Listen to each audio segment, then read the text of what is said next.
Shalom, salam berkat dari kami untuk pendengar sekalian. Saat ini pendengar akan diberkati dengan program Hari Ini Harinya Tuhan bagian yang ke-8. Sebuah program rohani tentang doktrin Alkitab yang menolong kita untuk semakin tertanam dalam kebenaran firman dan bertumbuh dalam kemuliaan. Bersama hambanya, Pendeta Gilbert Lumwendong, STH. Banyak orang merasa doktrin Alkitab sebagai sesuatu yang membingungkan. Tetapi tahukah saudara bahwa doktrin Alkitab intinya adalah memahami Alkitab dengan benar, dengan pemahaman yang sistematis, sehingga kita terus dapat tertanam di dalam kebenaran firman, sehingga kita terus bertumbuh di dalam kemuliaan Allah. Buka hati saudara sekalian untuk menerima berkat-berkat firman-Nya hari ini.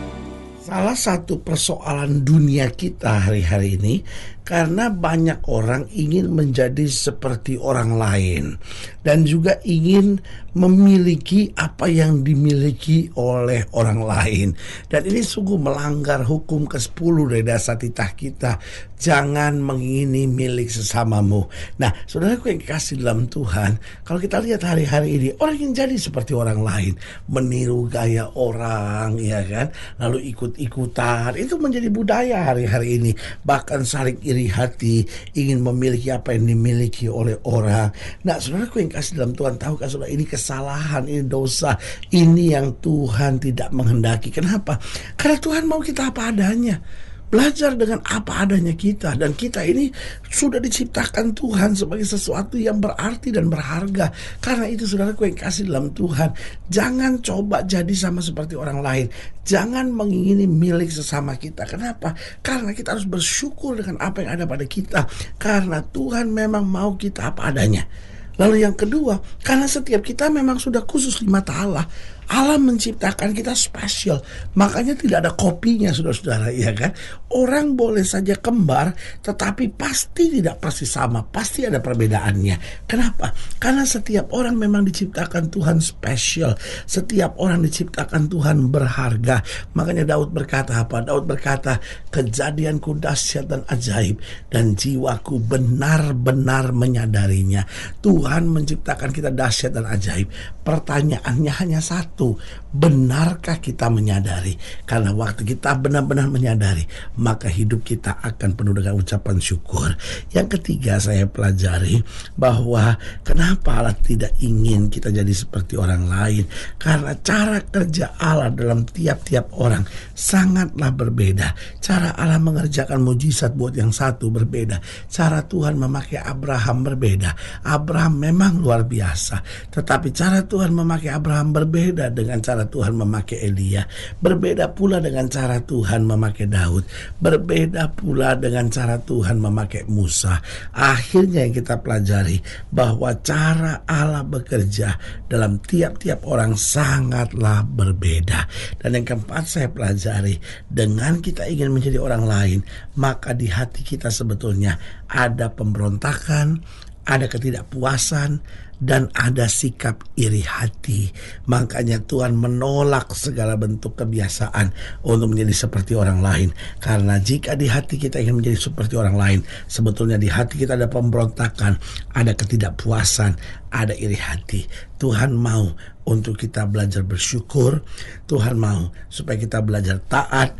Dan Tuhan mau supaya di hati kita yang ada adalah keyakinan bahwa apa saja yang Tuhan berikan itu yang terbaik buat saya. Haleluya. Selamat datang dalam program kita Hari Ini Harinya Tuhan, sebuah program rohani yang kembali mengingatkan kepada kita betapa pentingnya kita menjadikan firman Tuhan sebagai dasar keseharian hidup kita. Karena selama kita jadikan firman Tuhan sebagai dasar keseharian hidup kita, langkah-langkah ke depan kita penuh dengan kepastian, kemenangan, berkat, mujizat, dan perkara-perkara besar. Haleluya. Dan di dalam program ini kita sedang bicara tentang apa adanya. Ini dia. Tuhan mau kita apa adanya, bersyukur dengan apa adanya, bertindak dengan apa adanya, melangkah dengan apa adanya, ya kan? Karena Tuhan selalu tidak pernah bekerja dengan apa yang tidak ada. Coba saudara lihat waktu Yesus memberi makan 5.000 orang dengan 5 keturunan roti dan 2 ekor ikan. Apa yang terjadi? Murid-muridnya bilang suruh mereka ke kampung-kampung. Yesus bilang apa? Kamu harus memberi mereka makan.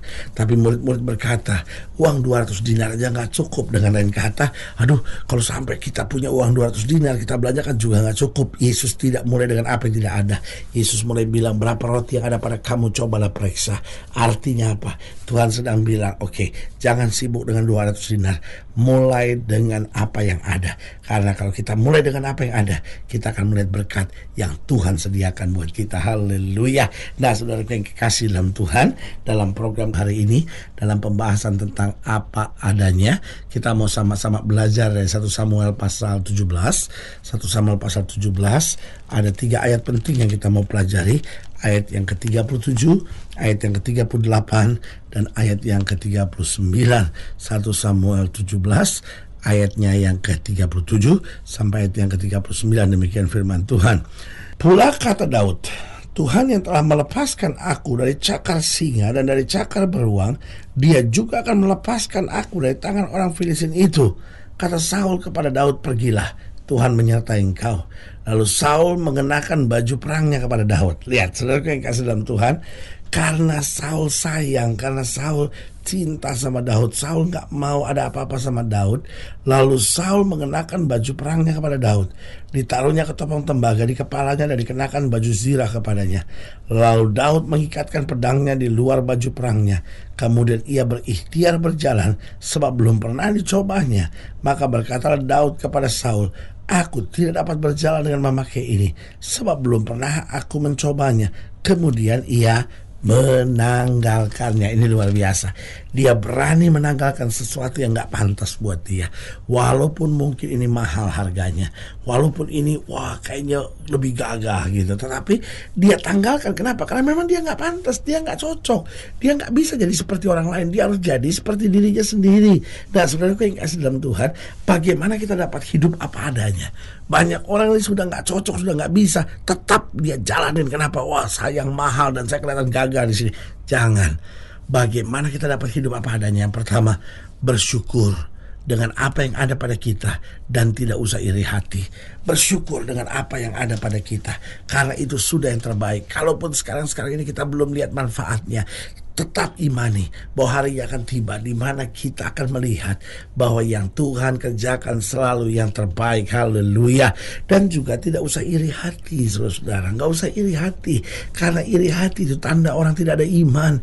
Iri hati itu tanda orang itu tidak percaya pada kasih karunia Tuhan. Karena itu sebagai hamba Allah saya mau ingatkan, bersyukur. Jaga hati, jangan sampai ada iri, tetapi harus ada ucapan syukur senantiasa. Lalu yang kedua, berani menanggalkan yang tidak cocok. Ini yang sering kali orang tidak berani. Ada banyak orang, ya tapi nanti kalau ada serangan bagaimana, biarinlah, agak susah berjalan, tapi yang penting kami terlindungi. Aduh, saudaraku yang kasih dalam Tuhan, tahukah saudara, cara kerja Allah dalam mengerjakan mujizat buat yang satu berbeda dengan cara kerja Allah untuk mengerjakan mujizat bagi yang lain.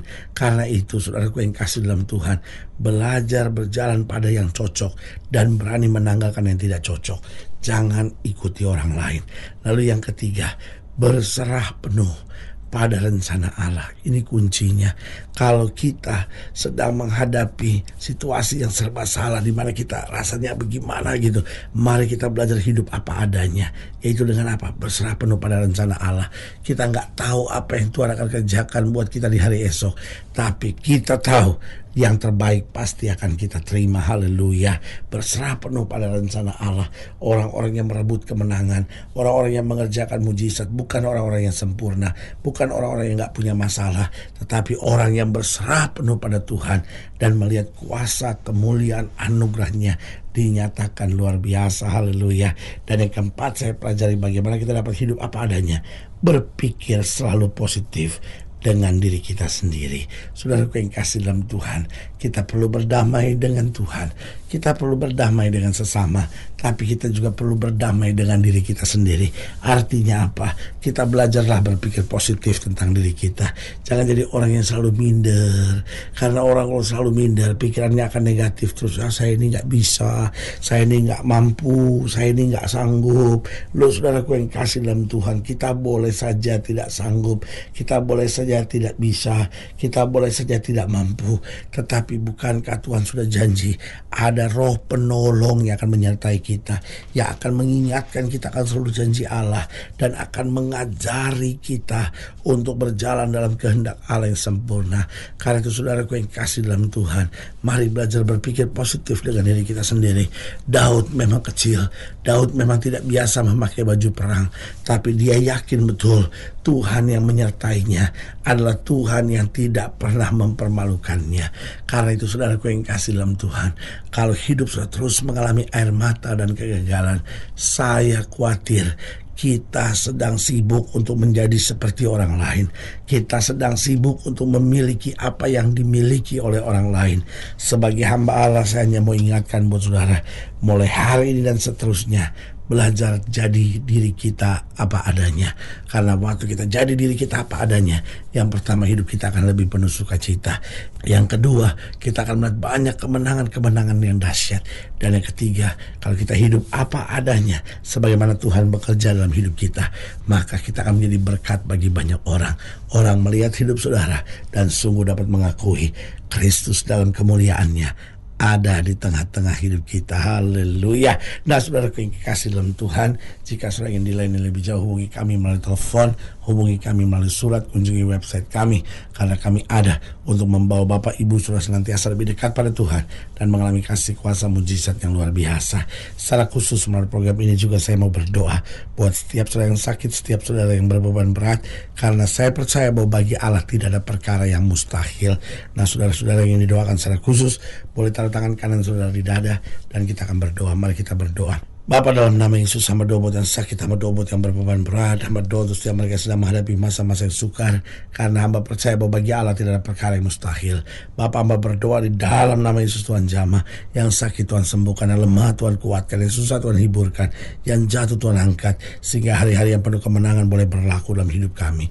Bapa, hamba juga doa buat mereka yang taruh tangan kanannya di dada, karena mungkin hari-hari ini sedang berusaha menjadi seperti orang lain dan ingin bisa memiliki yang orang lain miliki. Hamba doa di dalam nama Yesus, ajar kami belajar menghadapi hidup ini apa adanya, sehingga di dalam nama Yesus kami boleh bersyukur, kami boleh beriman, kami boleh senantiasa berani menanggalkan yang tidak cocok, kami berserah penuh pada rencana Allah, dan akhirnya kami berpikir selalu positif tentang diri kami sendiri. Di dalam nama Yesus kami berdoa. Haleluya. Amin. Saudaraku yang kekasih dalam Tuhan, kita sudah berdoa. Ingat, Allah tidak pernah lalai menepati janjinya. Inilah saatnya buat kita untuk bangkit, bersemangat, bersuka cita dalam menghadapi segala perkara.